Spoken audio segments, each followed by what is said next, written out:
Good morning from right outside Copper Mountain. Today going to be hiking segment 8 of the Colorado Trail. For more information and a full trail guide of Colorado Trail segment 8, you can check the link in the description below. Segment 8 is just under 26 miles long with about 4,400 feet of elevation gain, starting at Copper Mountain and ending at Tennessee Pass. I hope you brought your climbing legs today, because basically from mile 2 to 12 is a straight uphill hike.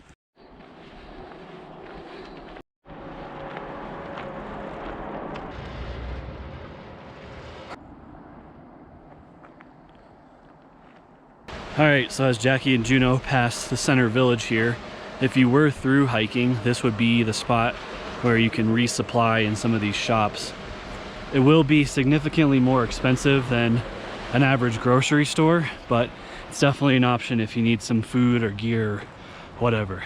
From here, you're gonna get the steep life going and basically have non-stop elevation for the next 10 miles or so.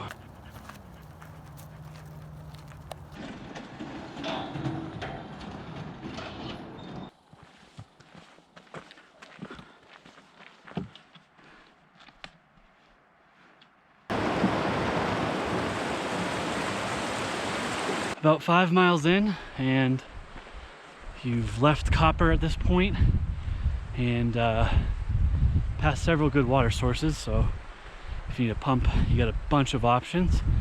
And we're gonna keep making our way up. This part of segment 8 is giving me strong segment 4 vibes. Big open field, trees on both sides of you, following a stream to your left. Lots of sun here, so wear protection accordingly.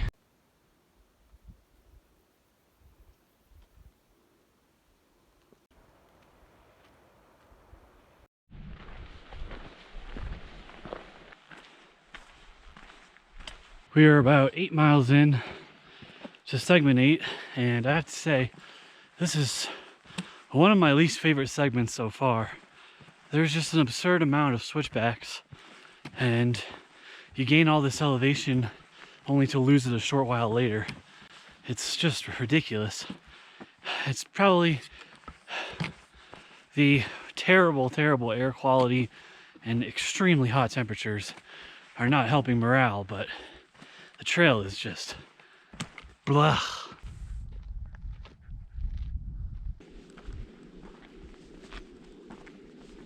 About 8.7 miles in, you're going to reach this junction here.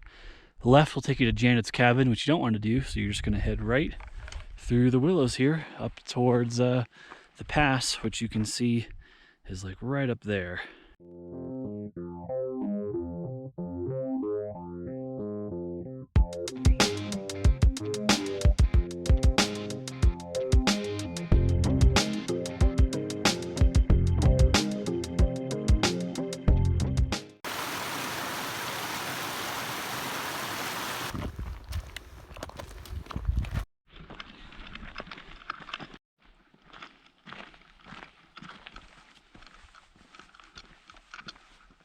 Finally made it up to Searle Pass.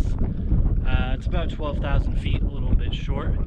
And this is the first of 2 mountain passes you have today. This is the smaller of the 2 as well. Absolutely beautiful up here. And even with the haze, just some awesome views of the 10-mile range, pretty much in all directions.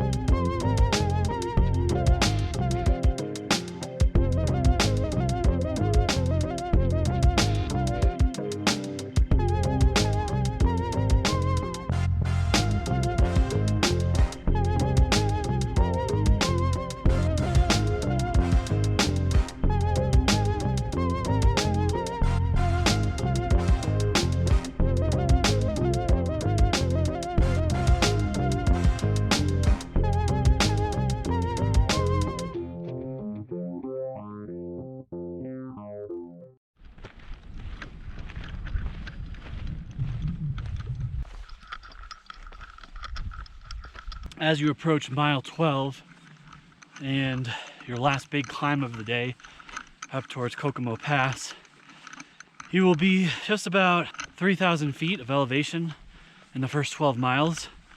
And then after that, you have a nice downhill stretch to about 20, and then about 5 miles of gain with 1,000 feet or so to end the segment.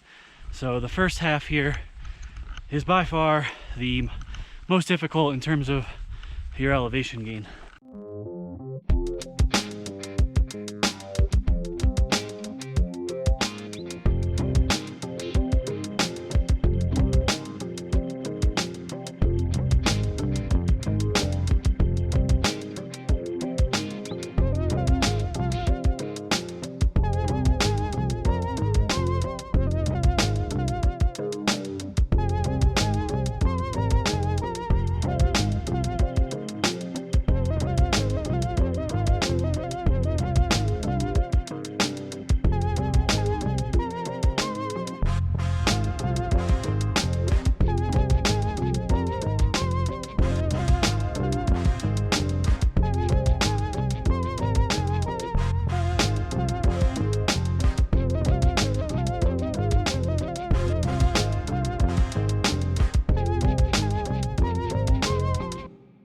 Here we are at the high point of the hike, segment 8 here, and yeah, beautiful, even though the haze is pretty bad, but the views aren't terrible at all.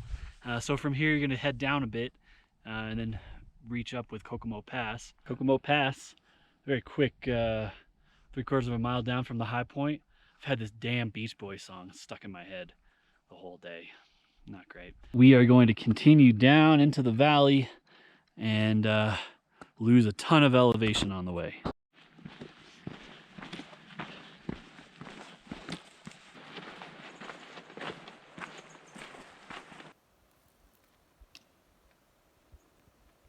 Jackie and I love to push ourselves in a day, but the problem we're dealing with now is one we've run into a couple times, where we are now where we wanted to camp tonight and there are no camping spots.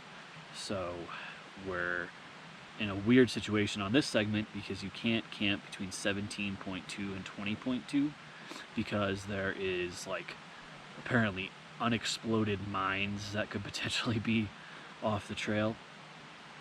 So we just really need to be better at planning. And it's a good lesson for anybody who's segment hiking to make sure that you kind of have multiple options in case something goes wrong. We put all our eggs in this 16.4-ish basket, and the basket broke. Well, this awesome couple told us about this spot down by the waterfall here, which you can't see. I'll show you in the morning. But luckily we found a pretty awesome spot just a couple hundred yards past where we had stopped. So things worked out today, and see you in the morning. You're going to reach this trail junction and stay right here. After a nice night staying by that waterfall, thanks again to that couple who told us about that campsite. Best of luck on the rest of your southbound journey if you ever watch this. But we are now starting the day. Have about 8 miles left in the segment here, and as I mentioned yesterday, we head downhill for about 3 more miles and then have the last 4 or 5 or so as a gradual uphill gain the rest of the way, and we'll gain about another 1,400 feet or so.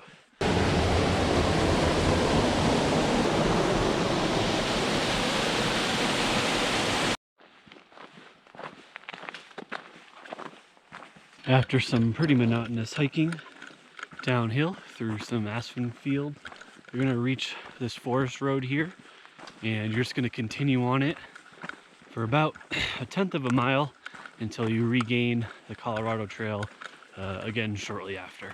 Back on the forest road, and you're going to take another right and rejoin the trail just a little while down on the left. This is Camp Hale area, which is, according to Jackie, some bougie ass wedding venue but it's also an old army base as well. So this is like the area, I guess, where there was some World War II training, which is why you might see some signs for explosives and things like that that they're aware of, but also there's maybe more that they're not, so that's why you're not supposed to camp in this section. All right, this is your left, and you're gonna hop on another forest road for a little bit.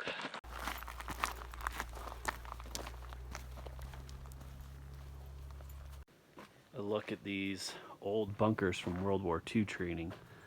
Really freaking cool.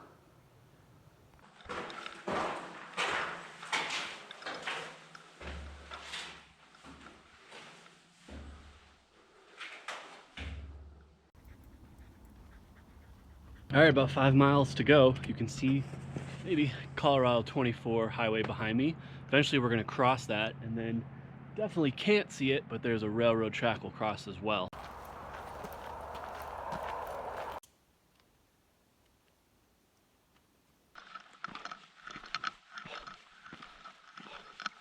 Crossing highway 24 here, and just gonna continue on down towards the train tracks and cross those, and we got about 3 miles to go.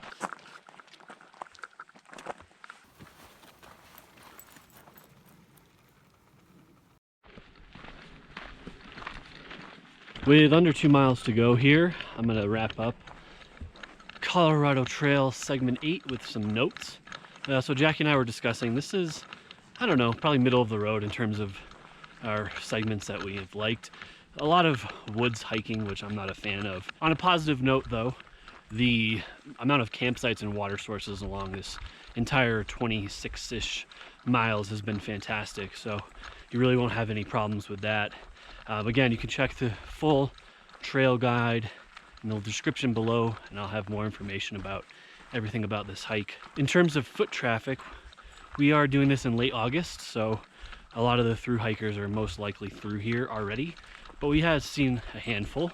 A lot of bikers when you're mainly towards the Copper side of things, so like Kokomo Pass, but then as you get to Tennessee Pass, you're going to see some bikers here as well.